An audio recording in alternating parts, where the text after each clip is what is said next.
আসসালামু আলাইকুম। নজরুল ইসলাম বাবু স্বাগত জানাচ্ছি এনটিভির মধ্যরাতের খবরে। ৭২ ঘন্টার মাঝারি তাপপ্রবাহের সতর্ক বার্তার মধ্যেই দেশের বেশিরভাগ জেলায় বৃষ্টি ও ঝড়ের পূর্বাভাস দিল আবহাওয়া অফিস। সংস্থাটি বলছে আগামী ৩ থেকে ৪ দিন বৃষ্টিপাতের পরিমাণ বাড়বে আর বঙ্গোপসাগরে সৃষ্ট লঘুচাপ ঘূর্ণিঝড়ে রূপান্তর হতে পারে ২০ মের পরে।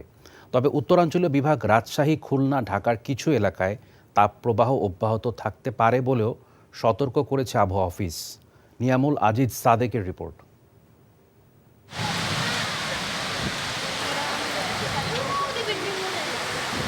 কাঙ্ক্ষিত এক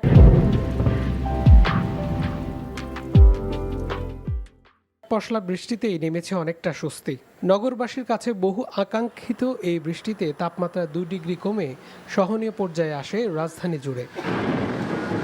আবহাওয়া অফিস জানিয়েছে দমকা হাওয়া, বজ্রসহ বৃষ্টি অথবা ঝড় হতে পারে আগামী দিনগুলোতে। এ কারণে প্রায় প্রতিটি জেলা শহরে কমবে তাপমাত্রা। ঢাকা, ময়মনসিংহ, সিলেট, খুলনা এবং চট্টগ্রাম বিভাগের কিছু কিছু জায়গায়, রংপুর, রাজশাহী এবং বরিশাল বিভাগের ২-১ জায়গায় বৃষ্টি অথবা বজ্রসহ বৃষ্টিপাতের সম্ভাবনা আছে এবং দেশের উপর দিয়ে যে বিরাজমান তাপপ্রবাহ এটা অনেক জায়গা থেকে প্রশমিত হওয়ার সম্ভাবনা আছে এবং বিক্ষিপ্তভাবে হয়তোবা কিছু কিছু জায়গায় থাকতে পারে। চুয়াডাঙ্গায় দুপুরে দেশের সর্বোচ্চ তাপমাত্রা ছিল ৩৯.৬ ডিগ্রি আর নেত্রকোনায় সর্বনিম্ন তাপমাত্রা ছিল ২৩.৫ ডিগ্রি সেলসিয়াস। এ মাসে মাঝারি থেকে নিম্ন পর্যায়ের তাপপ্রবাহ আসলেও সেটা দীর্ঘমেয়াদী হবে না বলে জানিয়েছে আবহাওয়া অফিস। মাঠে ঘাটে কাজ করা খুব অসুবিধা হচ্ছে, তাপমাত্রা বেড়ে গিয়েছে, রাত পাখানি যাচ্ছে, জীবন দাঁড়ান যাচ্ছে না, আবার সামনে দম নিতে হচ্ছে। জানানো হয়েছে শনিবার সিলেটে ১০৮ মিলিমিটার বৃষ্টি হয়েছে।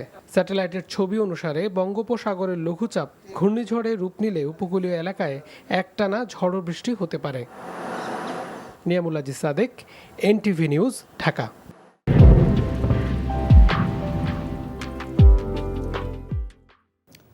ডলারের দাম বাড়ানোর নেতিবাচক প্রভাব বাজারে খুব একটা পড়বে না বলে দাবি করেছেন আওয়ামী লীগ সাধারণ সম্পাদক ওবায়দুল কাদের।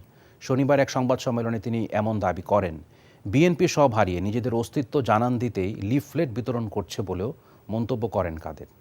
নজরানা চৌধুরীর রিপোর্ট। ক্ষমতাসীন দল আওয়ামী লীগ শনিবার দলের ধানমন্ডি কার্যালয়ে এক সংবাদ সম্মেলনের আয়োজন করে।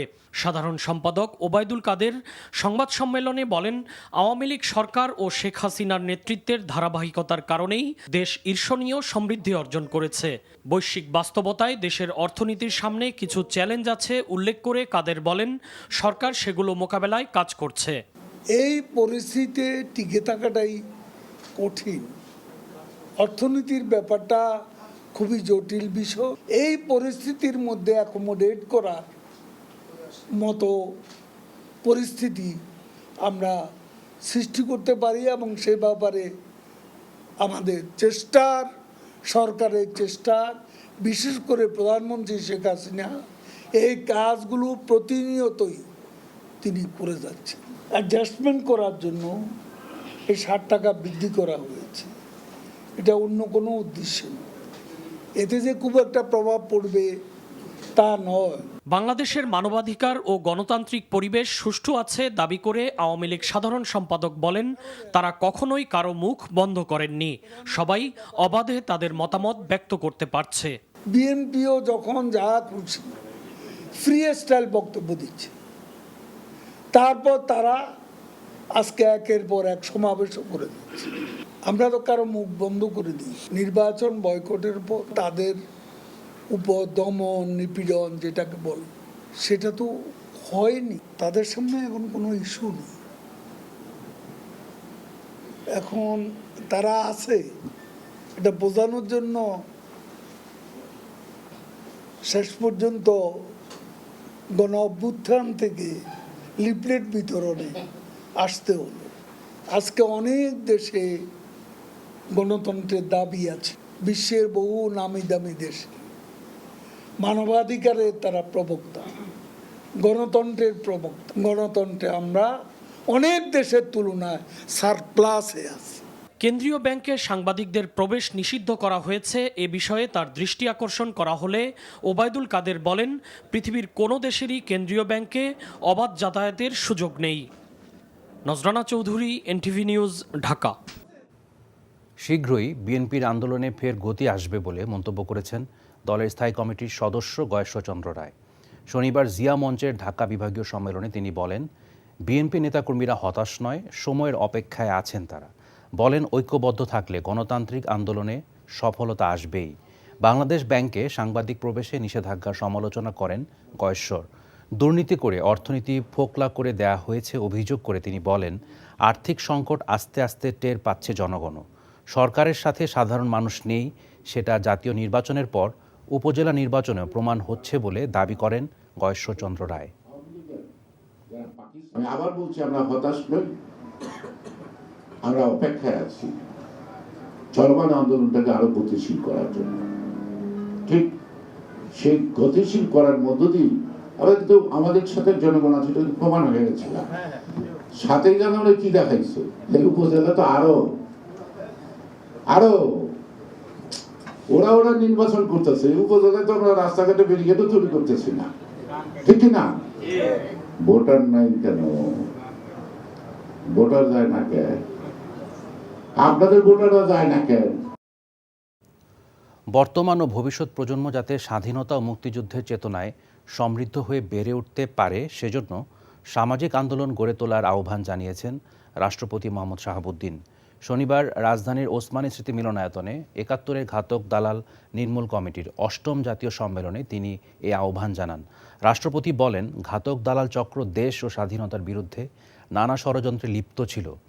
দেশি বিদেশি ষড়যন্ত্রের অংশ হিসেবেই ১৯৭৫-এর ১৫ই আগস্ট বঙ্গবন্ধুকে হত্যা করা হয়। স্বাধীনতার ৫৩ বছর পরেও ঘাতক দালাল চক্র মুক্তিযুদ্ধ ও স্বাধীনতার চেতনাসহ বাংলাদেশের সাফল্যকে ম্লান করে দিতে অপচেষ্টা চালিয়ে যাচ্ছে বলেও উল্লেখ করেন রাষ্ট্রপতি। দেশের স্বাধীনতা ও সার্বভৌমত্ব অক্ষুণ্ণ রেখে উন্নয়ন ও অগ্রগতি অব্যাহত রাখতে এবং সর্বস্তরে স্বাধীনতা ও মুক্তিযুদ্ধের চেতনাকে ছড়িয়ে দিতে ঘাতক দালালদের বিরুদ্ধে সর্বাত্মক প্রতিরোধ গড়ে তোলার আহ্বান জানান রাষ্ট্রপতি। মহান যুদ্ধে অর্জিত সকল অর্জনকে তারা ধ্বংস করতে চায়, কেননা তাদের প্রভু বাংলাদেশে নয়, বাংলাদেশের বাইরে।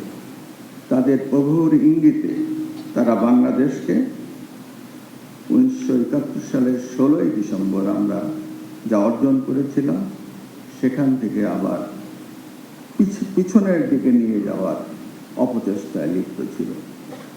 তারা এখনো আছে। বস্ত্র ও পাটমন্ত্রী জাহাঙ্গীর কবির নানক বলেছেন, রাষ্ট্রায়ত্ত জুট মিলগুলো লিজ নিয়ে আশানুরূপ উৎপাদনে যেতে পারেনি। সে কারণে এ বিষয়ে নতুন করে সিদ্ধান্ত নিতে পারে মন্ত্রণালয়। লিজের শর্ত ছিল পর্যাপ্ত পরিমাণ পাট জাতীয় দ্রব্য উৎপাদন সহ মিলের পুরাতন দক্ষ কর্মীদের কর্মসংস্থান সৃষ্টি করা। সেটি না হওয়ার নতুন সিদ্ধান্তের কথা জানান মন্ত্রী। খুলনায় বস্ত্র ও পাট মন্ত্রণালয়ের আওতাধীন জুট মিলগুলো ও টেক্সটাইলস মিল পরিদর্শন শেষে মন্ত্রী এসব কথা বলেন। পরিদর্শনকালে খুলনা সিটি কর্পোরেশনের মেয়র তালুকদার আব্দুল খালেক, খুলনা ৩ আসনের সংসদ সদস্য SM কামাল হোসেন, BGMCর চেয়ারম্যান ফারুক আহমেদ সহ সংশ্লিষ্ট কর্মকর্তারা উপস্থিত ছিলেন। পুলিশের মহাপরিদর্শক চৌধুরী আবদুল্লাহ আল মামুন বলেছেন, জঙ্গিবাদ সহ দেশের সার্বিক পরিস্থিতিতে আইনশৃঙ্খলা রক্ষায় পুলিশ বাহিনীর সক্ষমতা রয়েছে।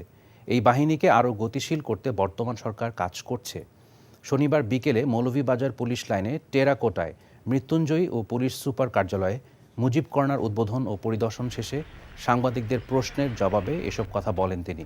পুলিশ সুপার মঞ্জুর রহমানের সভাপতিত্বে অনুষ্ঠানে উপস্থিত ছিলেন সিলেটের বিভাগীয় commissioner Shah Mizan Shafiur Rahman, police commissioner Zakir Hossain Khan, মৌলভীবাজারের জেলা প্রশাসক ডক্টর উর্মি বিনতে সালাম। শেষে আইজিপি পুলিশ লাইনে একটি জাম গাছের চারা রোপণ করেন।